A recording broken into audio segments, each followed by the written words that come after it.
बिहार विद्यालय परीक्षा समिति पटना के द्वारा जो विज्ञप्ति जारी की गई है स्टेट के लिए, जिसमें पेपर 1 में नृत्य के बारे में जानकारी है और पेपर 2 में म्यूजिक के बारे में।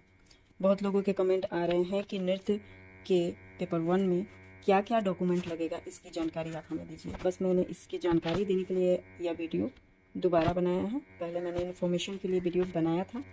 पात्रता परीक्षा के प्रश्न बहुविकल्पीय होंगे। प्रत्येक प्रश्न 1 अंक का होगा, निगेटिव मार्किंग नहीं होगी, यानी जो आपका पेपर होगा वह MCQ टाइप होगा। 4 ऑप्शन दिए रहेंगे, उसमें से 1 ऑप्शन चूज करना होगा, मतलब ऑब्जेक्टिव होगा, यह सब्जेक्टिव नहीं है। और 1-1 अंक हर क्वेश्चन पे मिलेगा। नेगेटिव मार्किंग नहीं होगी, यानी गलत उत्तर का कोई भी मार्क्स नहीं काटा जाएगा। आप पूरा बनाने की कोशिश कर सकते हैं। कई बार इसमें तुक्के भी लग जाते हैं।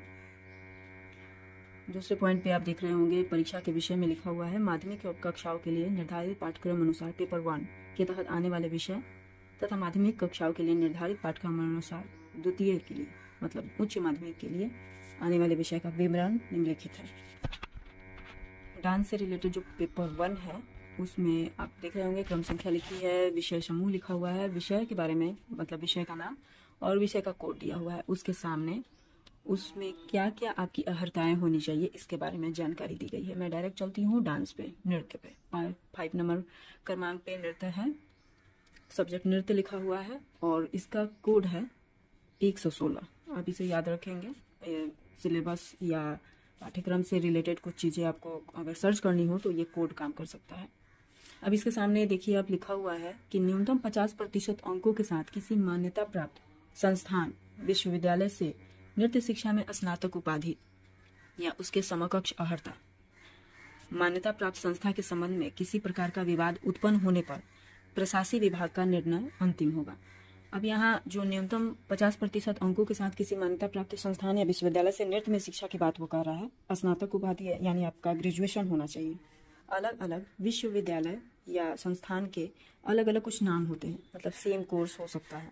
जैसे अगर आपने नृत्य में ग्रेजुएशन किया है तो उसको आप BPA बोल सकते हैं, परफॉर्मिंग आर्ट्स। कहीं कहीं डायरेक्ट BA भी बोला जाता है, कथक से BA। हम लोग कह सकते हैं कि जनरल BA। और समकक्ष वो चीज़ हुआ जिसमें कि आपने किसी संस्थान से पढ़ के 6 साल का या 5 साल का कोर्स किया हुआ है, जिसे हम लोग प्रयाग संगीत समिति में प्रभाकर के नाम से जानते हैं। वहीं दूसरे संस्थाओं में इसके दूसरे नाम होते हैं। तो उस नामों से कंफ्यूज नहीं होना है, बस ये समझना है कि ये एक तरह से BA या ग्रेजुएशन के समकक्ष की डिग्री मानी जाती है।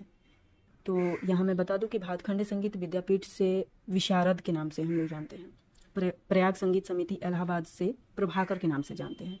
वहीं गंधर्व महाविद्यालय मुंबई की जो परीक्षा होती है उसे विशारद के नाम से जानते हैं। वहीं ग्वालियर से जो परीक्षा होती है माधव संगीत विद्यालय की, वो संगीत रत्न के नाम से जानते हैं। फाइनल परीक्षा जो उसकी BA के समकक्ष होती है। ये वो नाम है जो अलग अलग संस्थानों में अलग अलग नामों से प्रसिद्ध है, लेकिन होता यह ग्रेजुएशन की ही डिग्री के समकक्ष है। और ये सारे रूल संगीत विषय का जो कोड है 228 जो उच्चतर माध्यमिक के लिए है, उसमें भी यही बातें हैं। बट यहाँ डिग्री थोड़ी सी बढ़ जाएगी। मीन्स अगर आपको कथक का भरना है जो कि 8-9 के लेवल का है तो उसमें आपको ग्रेजुएशन की डिग्री चाहिए। बट संगीत जो उच्चतर माध्यमिक का है उसमें आपको MA की डिग्री चाहिए। मतलब या तो आपने MA किया है 50% अंक के साथ किसी मान्यता प्राप्त विश्वविद्यालय से, या मान्यता प्राप्त बोर्ड या संस्थान से संगीत की शिक्षा में स्नातकोत्तर यानी MA के इक्विवेलेंट कोई भी डिग्री ली है। हाँ, यहाँ एक पॉइंट है उम्र सीमा। उम्र सीमा भी ध्यान देंगे कि जो पुरुष है उनके लिए 37 वर्ष है और महिला जो है उनके लिए 40 वर्ष है मैक्सिमम। ये जनरल से लिया गया है। महिला किसी भी जाति से हो उसे 40 वर्ष की छूट दी गई है। अब पिछड़ा वर्ग में है, महिला और पुरुष दोनों के लिए 40 वर्ष है। अति पिछड़ा में पुरुष और महिला के लिए 40 वर्ष है। अनुसूचित जाति के लिए पुरुष और महिला 42 वर्ष है। अनुसूचित जनजाति के लिए 42 वर्ष है मैक्सिमम। फॉर्म भरने के समय एक चीज़ और ध्यान देनी है कि मोबाइल नंबर और ईमेल आपका जो चालू हालत में हो, जिस पे आप कंटिन्यू मैसेज प्राप्त कर सकते हो, उसको इसमें अपडेट करना है। किसी ऐसे मोबाइल नंबर को नहीं अपडेट करना है जिस पे मैसेज ना आए, वरना फॉर्म भरने में आपको प्रॉब्लम होगी। दूसरा ध्यान देना है कि आपको रंगीन फोटोग्राफ और हस्ताक्षर अपना स्कैन किया हुआ अपलोड करना है। फोटोग्राफ का जो स्कैन किया हुआ साइज होगा वो 20 KB से 50 KB तक हो और 3.5 सेंटीमीटर से 4.5 सेंटीमीटर तक का उसका साइज होना चाहिए। हस्ताक्षर एवं स्कैन किया हुआ साइज जो फोटो का होगा वो 10 से 30 KB तक का होना चाहिए। फोटोग्राफ जो वो रंगीन होना चाहिए और उसका बैकग्राउंड यानी जहां आपने खड़े होकर फोटो खिंचवाया है वो बैकग्राउंड लाइट कलर का होना चाहिए या सफ़ेद होना चाहिए और अच्छी लाइट में, अच्छी रोशनी में फोटो खींचा हुआ होना चाहिए जिसमें आपकी आंखें और चेहरा स्पष्ट रूप से दिखाई दे। फोटो खिंचवाते समय कोई भी तरह का टोपी या कोई कपड़ा या चश्मा वगैरह जो भी है स्टाइल के लिए आपने पहन रखा है उससे कृपया हटा दें। अब प्रमाण पत्र इसमें जो आपको चाहिए जो कि इसमें लिखा हुआ है वो है मैट्रिक 10th का प्रमाण पत्र एवं अंक पत्र। अंक पत्र जो चाहिए वो जन्मतिथि के लिए और प्रमाण पत्र मतलब मूल सर्टिफिकेट आपका चाहिए। इंटर का यानी 12th का प्रमाण पत्र मूल सर्टिफिकेट और आपका अंक पत्र यानी मार्कशीट जिसमें अंक लिखे हुए होते हैं कि किस सब्जेक्ट में आपने कितना हासिल किया है। फिर आपको चाहिए स्नातक का प्रमाण पत्र एवं अंक पत्र, इसमें भी मूल सर्टिफिकेट और मार्कशीट आपका दोनों चाहिए। अगर आप माध्यमिक के लिए भर रहे हैं तो सिर्फ स्नातक का, और अगर म्यूजिक से आप भर रहे हैं जो उच्च माध्यमिक का है तो उसमें स्नातकोत्तर यानी MA का मूल प्रमाण पत्र और अंक पत्र चाहिए। अब इसमें नेक्स्ट पॉइंट जो लिखा हुआ है B.Ed चाहिए, प्रमाण पत्र और अंक पत्र। तो ये म्यूजिक वालों के लिए या डांस से जिन्होंने किया है उनके लिए ये जरूरी नहीं है क्योंकि कथक और संगीत खुद ही टेक्निकल सब्जेक्ट माना जाता है।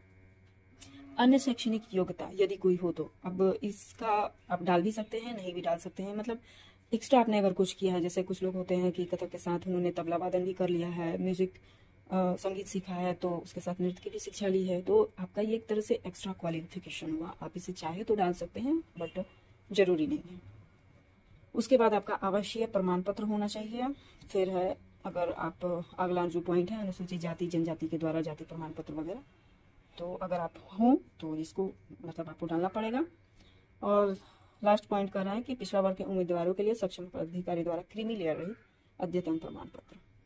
एक बार फिर से मैं रिपीट करती हूँ, बिहार स्टेट के लिए ऑनलाइन हेतु आवश्यक कागजात जो आपको चाहिए, फर्स्ट आपका matric marksheet, second matric certificate, third inter marksheet, fourth inter certificate, fifth graduation marksheet, sixth graduation certificate, seventh B.Ed marksheet, 8 B.Ed certificate. ये उसके लिए है जो इसका अदर सब्जेक्ट है, मतलब म्यूजिक वालों के लिए और डांस वालों के लिए कोई जरूरी नहीं है। 9th PG marksheet only for paper 2, PG certificate only for paper 2, Aadhaar card number, caste certificate, NCL certificate मतलब non creamy layer certificate, residence certificate यानी निवास प्रमाण पत्र, मोबाइल नंबर और ईमेल ID जो आपको चालू हालत में रखने होंगे, फोटो एंड सिग्नेचर यानी आपकी फोटो चाहिए होगी और आपका सिग्नेचर चाहिए होगा। अंत में मैं एक जानकारी दे दूं परीक्षा शुल्क के बारे में। सामान्य वर्ग, आर्थिक रूप से कमजोर, सामान्य वर्ग, पिछड़ा वर्ग, अत्यंत पिछड़ा वर्ग के लिए पेपर 1 अथवा पेपर 2 के लिए 960 रुपये लगेंगे। यानी अगर आप एक पेपर भर रहे हैं तो आपको 960 रुपये देने होंगे ऑनलाइन। अगर आप अनुसूचित जाति जनजाति या दिव्यांग से हैं तो आपको 760 रुपये किसी एक पेपर के लिए, या तो आप पेपर 1 भरें या पेपर 2। और अगर आप पेपर 1 एंड 2 दोनों एक साथ भरते हैं तो आपको 1440 देना पड़ेगा। और अनुसूचित जाति और जनजाति के लिए 1140। लेकिन यहाँ ध्यान देने वाली ये बात है कि आपने सोचा कि मैं आज सिर्फ पेपर 1 भर लेती हूँ या भर लेता हूँ और कल को पेपर 2 भर लूँगा, तो आई थिंक ये छूट दोनों पेपर साथ में भरने पे मिल रही है। मतलब अगर 960 एक पेपर का दाम है तो 1440 दो पेपर के हुए, दोनों पेपर साथ में। अगर अलग अलग आपने भरा तो आई थिंक ये सीधा आपका जो 960 है उसका डबल आपको करना पड़ेगा। होप आपको ये सारी जानकारी अच्छी लगी हो और आपके सारे प्रश्नों के जवाब मिल गए हों। धन्यवाद।